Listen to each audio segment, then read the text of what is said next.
Hey everybody, good Monday morning, top of the morning too. Eddie Williams Sellers here on the corner of Woodward Boulevard. Look at the traffic. It's gray, y'all. It's misty rain. It's chilly, cool. You see the fog over in the distance right there, covering up the tower. Let's do the morning post this morning. Monday. I thought about an old Mama Cass Elliott song. Monday. It's almost like coming back to a different world. When I left Friday, it was sweltering. When I got home yesterday, there was a chill in the air. This morning, sitting here at the shop, it is gray and gloomy. I have the front door open. Traffic is light.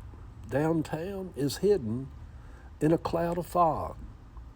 A foretaste of fall. Summer is soon to wind down. Where will life take us this week? It seems there is a lot to get done, but in reality, it seems like there's always a lot to get done. Heather and I took the back roads down to St. Simon's this past weekend. It was the first time she and I had ever taken a trip together, just the two of us. She is going through menopause, heat flashes, night sweats. My little girl is a middle-aged woman now. This part of life feels strange sometimes. How can these things be? When I still think of myself as 37 most times, and that I still look good in a pair of jeans, at least in my mind. Do children get old also? I guess they do. Meditation gatherings are spiritual gatherings. Everyone seems to take something different from them. This one was different. But they all are, different in a good way. Looking back, I am glad that I was raised Pentecostal, holiness, among prophets and prophetesses, being taught miracles do exist, believing in the power of faith, the power of spirit, healing in the name of Jesus. I know that is not the politically correct thing to say nowadays. You know, we're all supposed to be above all that stuff. And that everyone seems to be on this kick about deconstruction and tearing down the old ways of teachings and, years of getting back on the right track and the damage being being taught children these doctrines and traditions and so forth. And all of that. I get it. I went through a little bit of that myself. But is a lot of that just us whining and complaining about what Mama and Daddy did also wrong?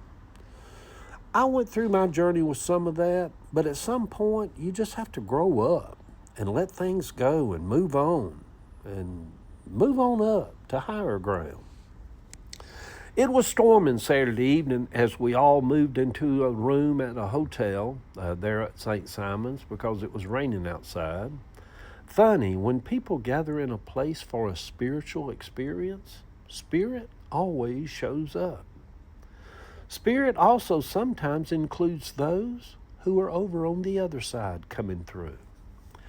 I believe in the unknown, in the not seen.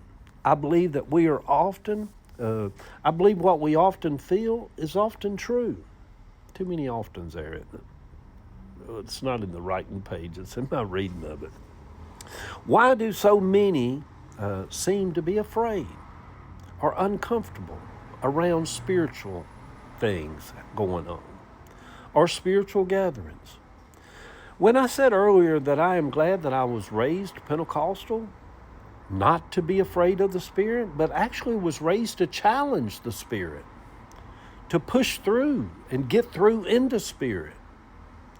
We were raised to be bold when it come to that, to step over into it. I'm glad I was raised like that, to step into the deep things of God.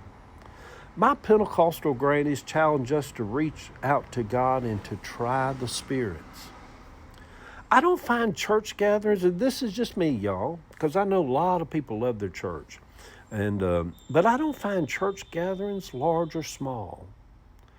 Not so much spiritual gatherings as just kind of religious gatherings Churches are basically tribes of communities. You know, people go to church to fit in, for their community. Yeah, I get that. But that is just my spirit not being fed by them. And the bigger the church is, the more spiritually dead they seem to be, and it becomes just a big organization with dancing and saffron flags and events being put on. But man, the old people, old time people, they wanted to actually tap in. It wasn't about how big the orchestra was on stage. They wanted to tap into things that are spiritual things. I'm just more on that side of it. I'm sure many others maybe are fed by them. My soul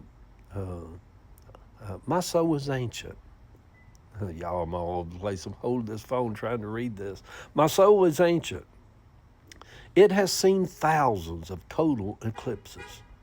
It was on earth before the continents divided by the seas.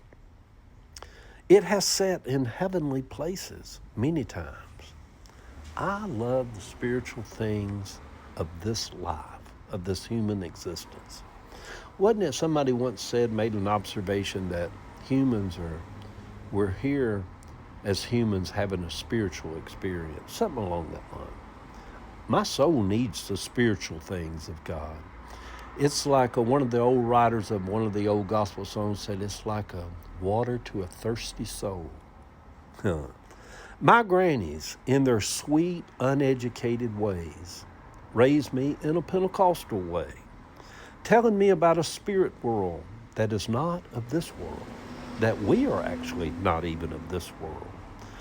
I believed them then, and there's a part of me that still believes them now. Spiritual gatherings, meditation or otherwise, is where we take all of the boundaries of the human experience down and step over into the unknown. But is it really unknown when we all have been there many times? Good Monday morning, sweet people. This week I plan to walk in the Spirit and to be open to whatever the spirit world has for me, around me, in me, and through me. Yeah. The picture over on my Facebook page this morning at the shop, and a picture I had me and Heather walking out to the beach at St. Simon's for Meditation Weekend number 26 with the group here in Atlanta called Metron over at Atlanta Theater with Jim Swilly as the overseer, the facilitator of it. Jim and his husband Ken, just sweet, sweet people. Good heavens. Love y'all.